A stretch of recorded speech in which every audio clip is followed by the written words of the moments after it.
Welcome to Ink, Coffee, and Regrets, the show where we talk about writing, creativity, and all the beautiful disasters we make along the way. Today, we're tackling the myth of the perfect first draft, that shiny lie we all secretly believe in. Spoiler, your first draft is supposed to be a mess. Let's go.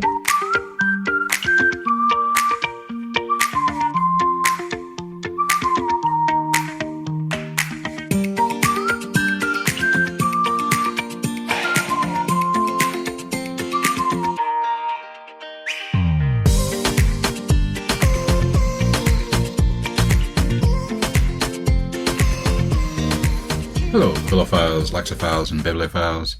As you heard from the intro, today's topic is going to be that elusive perfect first draft. I know many of us have heard of it before. I'm doubting any of us have actually ever accomplished it. I mean, that's not to say there aren't people who have. I'm sure there are people who have written that first draft and it has been perfection right out of the gate. But I'm going to argue that that's the exception more than the rule. So there are writers out there, in many cases they're neophytes, who secretly believe in this platonic ideal first draft, the one that emerges fully formed, like if I were to take a cue from classical writing, Athena from the skull of Zeus. But the reality is that most first drafts look pretty much like a crime scene. They can be raw, messy, disorganized, and sometimes a bit of a disaster, which can be a problem even if you are writing a crime scene. So I guess in that case, it would be kind of meta. The first perfect draft is a myth that harms more writers than it helps. There are people who expect it, and they move forward with that thought in mind, realizing that they will, in time, need to go back through their work and rework things. That's just part of the process. If you go into the process with this understanding already in place, then you save yourself a little bit of heartache in the process. I've heard stories of people who write their first draft, send it in for publication, and then I'm sure on the other side of that transaction, there's some poor guy or girl who's looking at it and holding it like they just found an errant baby diaper that's been sitting for a few months, and they have no idea what the heck to do with it. I'm sure it happens. Why do we believe in this myth? Part of it's cultural. We are taught at a young age that we need to turn in polished work. Not so much in the earlier grades. I mean, K through fourth, I get the feeling that teachers do not care what you turn in as long as you show some kind of effort. But as you get older, teachers start expecting better and more complete work. And when they accept it, you might start to think that you've reached a threshold. Your writing is good now. And that's kind of a misnomer. There are teachers out there, and I know several of them, who don't just accept it, but there are some who just do. Another issue is what's called survivorship bias. As beginning writers, we judge where we think we're going by what we're exposed to. We only see finished books that, like stones, have been worked and polished to what they've become and what made them popular. We never see, at least on this end of it, we never see the dumpster fire of drafts that are behind all those perfectly polished and well-written books that are on the shelves in your bookstore. We don't see the struggles, the edits, the anguish, the heartache, the headaches that the authors went through to create the work in the first place, the countless edits and revisions they probably went through to get to what you see now, sitting on that shelf in your neighborhood Barnes & Noble or even in the wire rack at the truck stop. There is a lot more behind what you see. I mean, if you were to take that same book and set it down along with all the drafts that came with it, it would probably be 5, 6, or 10 times bigger. Although sometimes it would be interesting to see those drafts, don't you think? Then there's the author mythology. This goes back to one of my previous comments in a way. And in addition to the seemingly perfect books we see on the stands, we also have this illusion of the author with the Midas touch, who sits down and pens the perfect draft on the first round and then sends it off to praise and instant publications. It's an idea of the tortured genius who writes in a fever and produces brilliance. And while I'm sure, like I said before, that there are examples of this happening, the truth is, more often than not, that they're just as fallible as you and I and have on occasion produced utter crap on their first draft. I'm sure that if we were to pull authors like Ursula K. Le Guin, Douglas Adams, and even Stephen King into this conversation right now, they would all have stacks of terrible drafts in their history that they can either look back on and cry or look back on and laugh. And maybe they even hang on to them on purpose, just for the purpose of looking back on them to see what they did wrong as a roadmap of sorts. That's probably not necessarily a bad idea for any writer. Then there's the newest of the issues that you find today, and that's the social media illusion. I will never stop telling people that social media is one of the bigger problems with people today, both for adults and for children. I think it's parasitic. I think that it breaks down our culture and is sucking the life out of us. But I'm not going to go into too much further on that. But through what you see on social media, you're seeing it's providing for you a curated view into people's lives, omitting the bad and giving the outward appearance that these people, these influencers, if you want to call them that, are living the perfect life, that everything they put out is perfect off the bat. This same thing is true to a degree for the people who are or are trying to be writers. They put up posts showing only the good side, providing this writing aesthetic that hides the chaos, tears, and frustration that they're actually feeling on the other side. Let me caveat that. Not all of them do that. I do know there are a lot of writers who are perfectly willing to talk about the stuff that they go through. John Scalzi on his Blue Sky account talks from time to time about some of the stuff he goes through. And if you don't know who he is, look up the book Red Shirts. It is absolutely a fantastic book. You got to read it, especially if you're a Trekkie like me. So you guess you could say that writing is sort of being like an influencer in a sense that you, like them, may sit and pump out 200 examples of utter trash that you wouldn't want your mom to see on her best day, only to come up with one thing that is moderately good enough to share. And even then, after you submit it, you lie in bed and think of the things you should have added, removed, changed, or just rewrote altogether. So again, going back to the analogy, when you write a book and it gets published, to the outside world, they're seeing the curated version of all your pain, struggling, heartache, the nights you spent pounding on your keyboard. They don't see all the drama and issues behind it. So what do first drafts usually end up looking like? I think they're kind of like potpourri. The first draft is usually, at least how I look at it, like a vomit bucket. You know, the one you keep near your bed after eating the gas station sushi you picked up at the mom and pop desert gas station on the way into Phoenix in the middle of summer. You're basically just throwing all your ideas into your document. The first draft is just that. You're just throwing it all out there. You get it out there, and then you start working on it to polish it through the subsequent drafts. In your drafts, you're going to have things like what are called TK notes. And these are just basically markers that you put in brackets, letting your future self know that you need to go back and make a change or need to add something. You're basically saying that this is to come. You had a gap in your thoughts. You need to put something there, but you just can't think of what it is at that moment. The man walks into the room with a loaded gun, and as he walks in, he finds that the room is filled with clowns. In a case like that, all of a sudden you just have a senior moment. You can't think of what to do next, so you just put TK and keep going. Don't lose your flow. Keep on going and then come back to it later. That's what that mark is for. Contradictions. The first draft is like your first date with your characters. Even though you may have them all fleshed out in your notes, this is when you might slip up and make your continuity mistakes.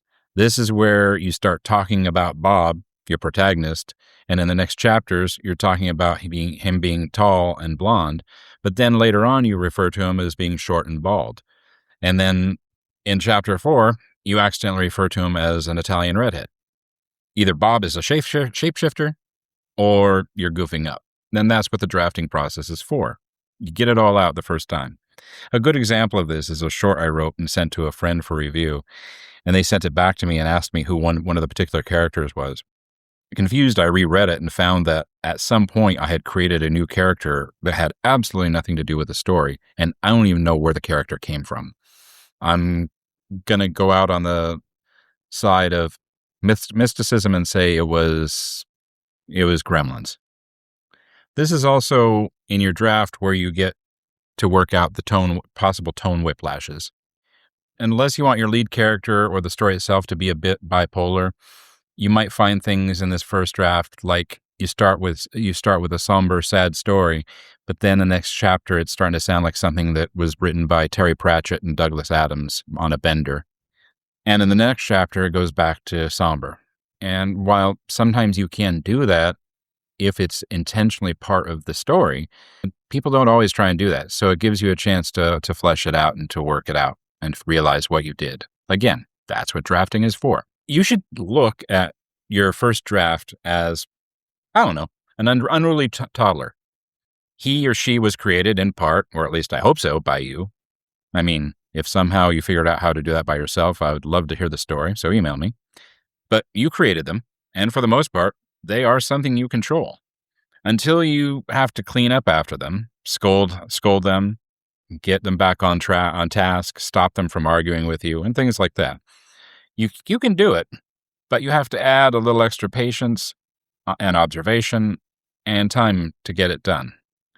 Likewise, your first draft is just to get the ideas out on some kind of media where you can see them in all their lovely, unruly, and thematic chaotic beauty.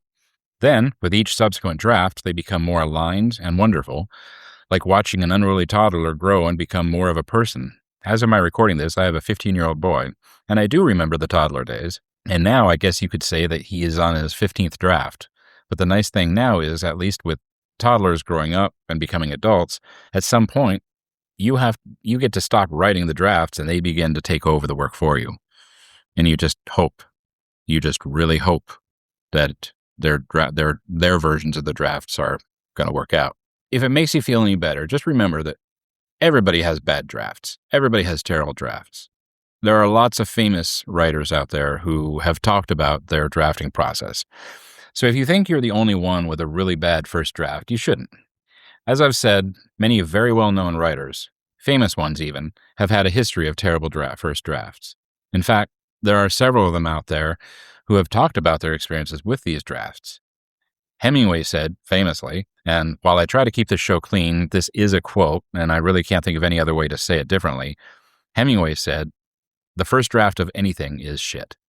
And more humorously, in a letter to F. Scott Fitzgerald, he wrote, "I write 1 page of a masterpiece to 91 pages of shit. I try to put the shit in the wastebasket." So like I said, I apologize for the language, but these are quotes from Hemingway. I just couldn't think of another way to say it without carrying the same power behind it. My only argument is I would probably keep the fecal matter just so I have it to look back on later and learn from.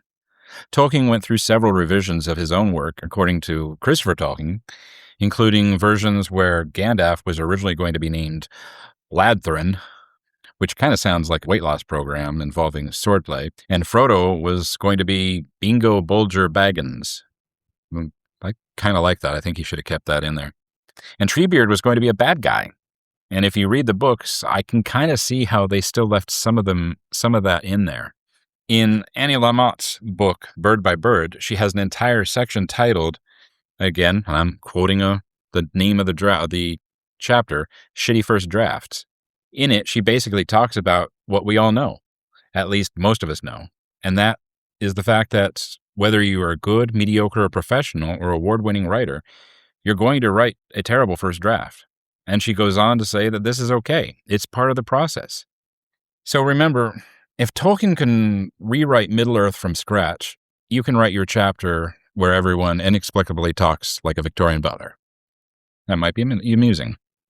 So what is the real purpose of your first draft? Someone once told me to think of your writing as an old car that's been sitting for a while, at least when you start your first story. You get in it, you start it, but it's going to run rough for a while, until it warms up and works all the junk out of the system. So too is your writing.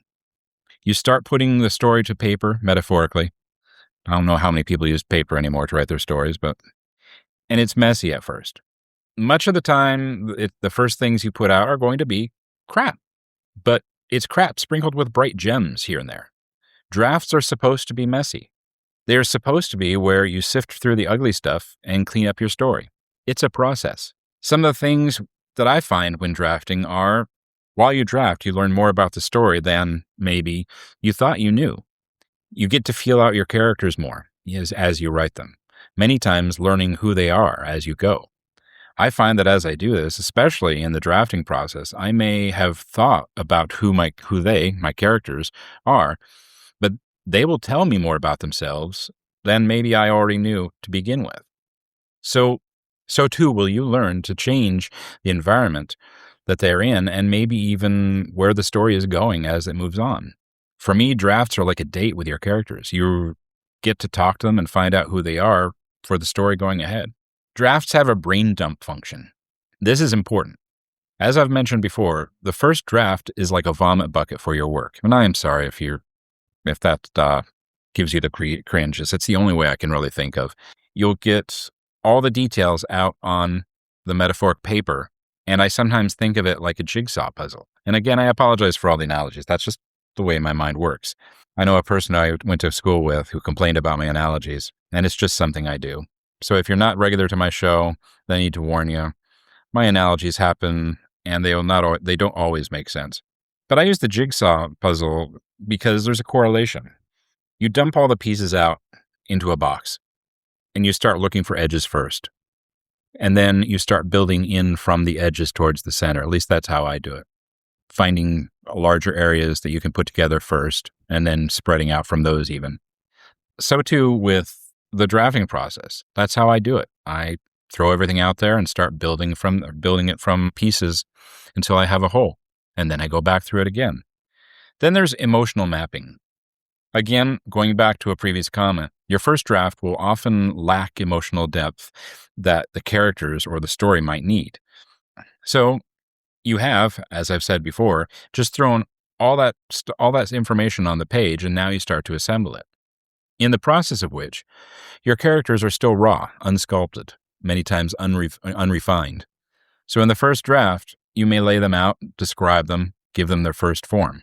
The same with the story. You lay out the basis for any emotional arcs that are in the story that you're building, but just because it works in your mind doesn't always mean it's going to work once it hits that paper or whatever you're using to write it. As you pen your first draft, you feel out the things which will and will not work as your story moves on. You clean up the characters, their personalities, and any emotional baggage that they have along the way. You're not only writing, but you're also mapping out a journey and all the emotional underpinnings. The draft is also your permission to be bad. It's your permission to suck. You can be as bad as you want, as terrible as you want. You can have bad grammar, bad spelling, whatever. And it's okay in your first draft. That's what it's there for. It's a learning thing. Whether you're a seasoned writer or this is your 50th work, you and your draft are on the same footing as everyone else. Your first draft is your permission to be bad. It is your permission to suck. It is your permission to just throw the stuff out there. You don't even have to have good spelling. You don't have to have good grammar. You don't even have to have good punctuation. It's just where you get the information out, as I've said a couple times before. Don't criticize yourself for anything you're doing wrong on the first draft. It's just the first step. Just remember, your first draft isn't a book. It's the clay you'll sculpt the book from. It is what your book will emerge from as you work through all the subsequent drafts. Just keep that in mind. So how do you and your work survive this terrible and messy drafting process? How do you walk from the ashes with you and your creation unscathed and shining? First, set a bad on purpose goal. Yeah, I said that. Remember, draft number 1 is about speed, at least for us beginners.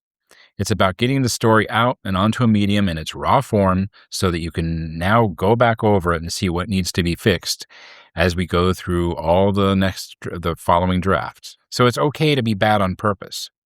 Going back to my analogy before, vomit that story and then clean up the dirty mess later. But get it out of you before you lose the ideas and lose what you want to say in the story. It's important to get it out so that it's somewhere where you can hit the highlights, Use brackets for future fixes. Again, we talked about the TK annotations before.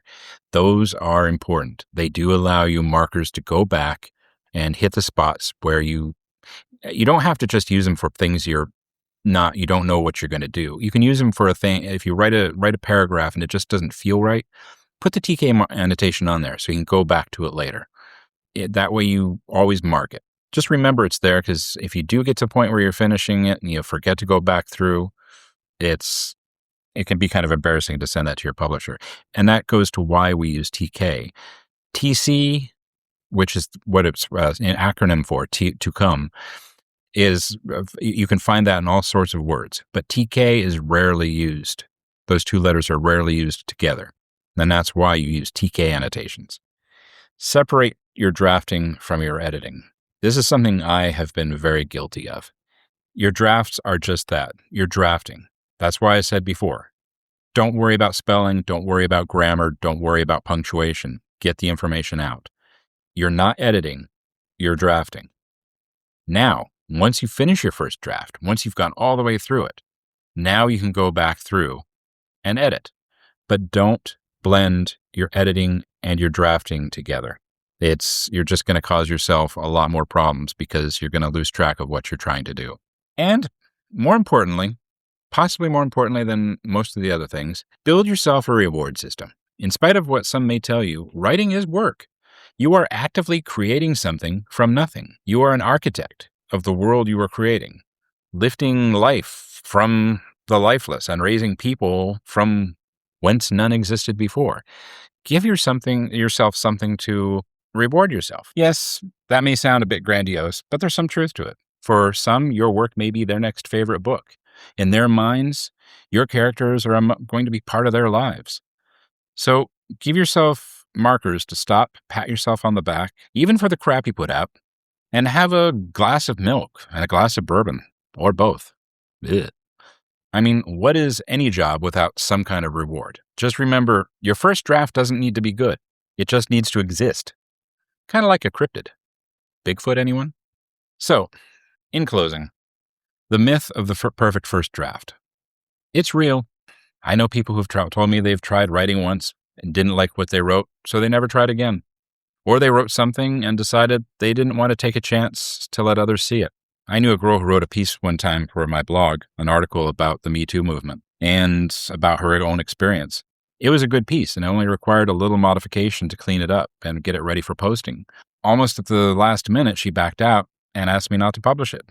I've since destroyed the document since I could do nothing with it, but it's an example of people who don't trust their own work and who do not want to move to the drafting stage or beyond. The perfect first draft paradox can isolate and alienate a writer. It puts them in a position where they not only feel defeated, but they realize their first draft. But when they realize their first draft is pretty bad, they also tend to not want to share with others to get others' opinions on it or to work to improve it. Unlike your son or daughter's bedroom, in this case, the mess is good. The mess is a story in itself, and the mess means growth. If you want to throw a little bit of theological humor into the mix, think of it as the story of creation. First, the Creator created the heavens and the earth. For you, you decide to write. You have an idea and a means to create it. Next, the Creator looked at it and said, "Let there be light." You have light and darkness. For you, this is the process of clarity. You have an idea, and the project begins. Next, the Creator separated the waters, creating the expanse of space and sky. For you, structure begins, space is made, and the story grows. Next, the Creator created dry land from the sea, and plants appeared. For you, your world begins to take shape, and ideas grow. Next, the Creator placed lights in the sky to mark the times of the seasons. For you, orientation begins, a rhythm starts, the story's internal logic begins to grow. Next, the Creator filled the seas and the air with life. For you, you begin to fill the draft with energy, texture, feeling, and the beginning of life. Next, the Creator filled the land with life and created humans.